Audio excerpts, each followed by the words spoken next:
So I did my internship at Colorado School for the Deaf and Blind, CSDB.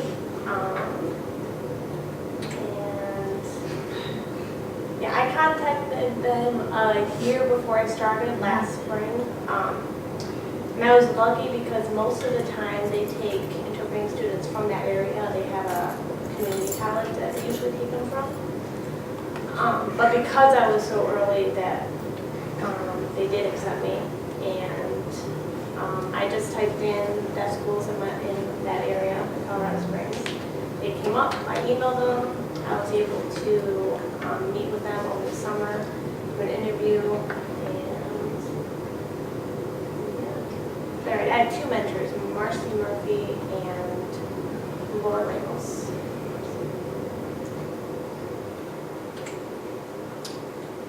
So most of the stuff was like formal administrative meetings.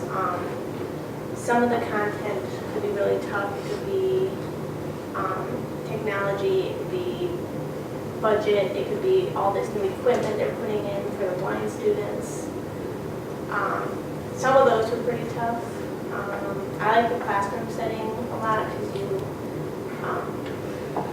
you get a variety of signing styles. You get people who are strong ASL, generational deaf people, and then you get, the teenagers who sign sloppy and really don't care.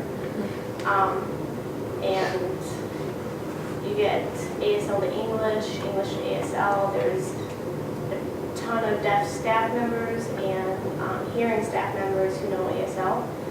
So usually if you're interpreting, it's because maybe like one or two people in the meeting don't know ASL.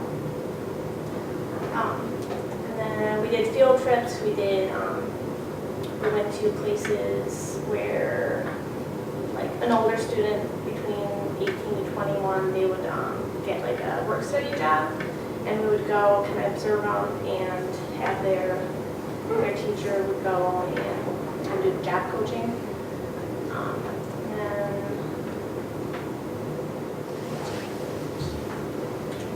So my favorite memories, kind of odd, the fermentation presentation. I heard the topic, I would be like, I bet I'm not going to interpret any of that because that's going to be super tough. But it was 3 hours long. I ended up interpreting 2 hours of it. Thankfully, she talked slow, so I was able to set it up, make it look pretty, which I usually don't have time to do. And afterward, one of the deaf students came up to me and told me how much she noticed an improvement from when I started, and that I did a great job. And that made a huge impact on me because like the week before kind of sucked. So the one time both my mentors shared some of their most embarrassing moments. I would love to share them too, but just in case you do an internship at that same place, and not one of you guys are going, oh, hey, you're the person who did that. One time, an orchestra came in, and it was super cool because they had the deaf and blind students come in. For the deaf students, they had them all sit on the floor so they could feel the vibrations in the gym. And then they gave them each a balloon so they could feel the vibrations even more, like for the cello compared to the violin.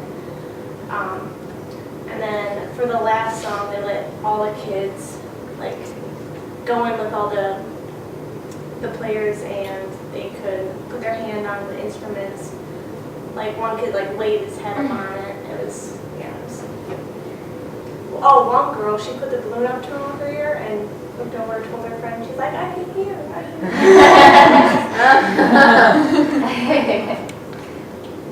And then things I learned, be aware of your weaknesses. Mine was definitely in the technology meetings. They use a bunch of terminology. I have no idea what it means, like a hockey puck monitor or something. Like, yeah. Often those kind of meetings, I would just look at my mentor and be like, yeah, that person is not going to get it. So if it was really important information, I had to know when to do that or when to push through it. So. I interpret better in small settings, like one-on-one meetings. I don't really like big groups like you guys. I mean, you individually, but big groups. Because I notice that in big group settings, I get nervous. And nervousness makes me choppy. That choppiness makes me do worse, and doing worse makes me even more nervous because I'm afraid. And it just keeps going. Well, it's part of like, you gotta let it go. If you do something wrong, you can't think about it while you're interpreting, because that will screw you over. And what was it? Monica? Yeah, if you mess up, you tend to like obsess over it. You can obsess over it and hold it or whatever you want, but don't do it while you're interpreting. And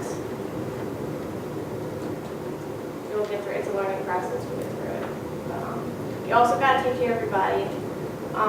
Interpreting is very much a mental process. I know, like my mentor said, if she does not get 8 hours of sleep, she can tell in her interpreting.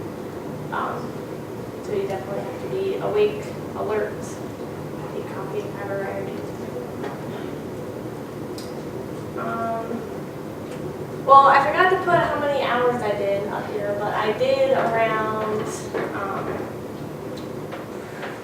like between 60 and 65 A hours, about 195 B hours, and around 75 C hours. So it was 340-ish.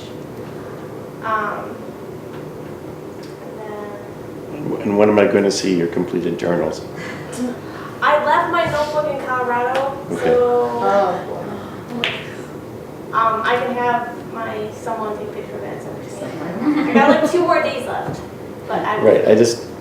Your official log is a little bit short, but I noticed that you hardly have anything for May entered in. So Yeah. I'm sure you have enough hours. I just need proof. Yes, I do have. I got them all finished. I just got them finished. And then these are my 2 mentors. They're very different. One is like it's odd because she's from Boston, but she's very like soft-spoken and like, the other one is very straightforward, which is great. And that's what you need, but yeah. And that's another picture of all the students holding the balloons. And then some pictures of the campus below. Very nice building. And yeah, I learned a lot. I learned a lot of what I don't know, and I have a long ways to know. But we'll see what happens.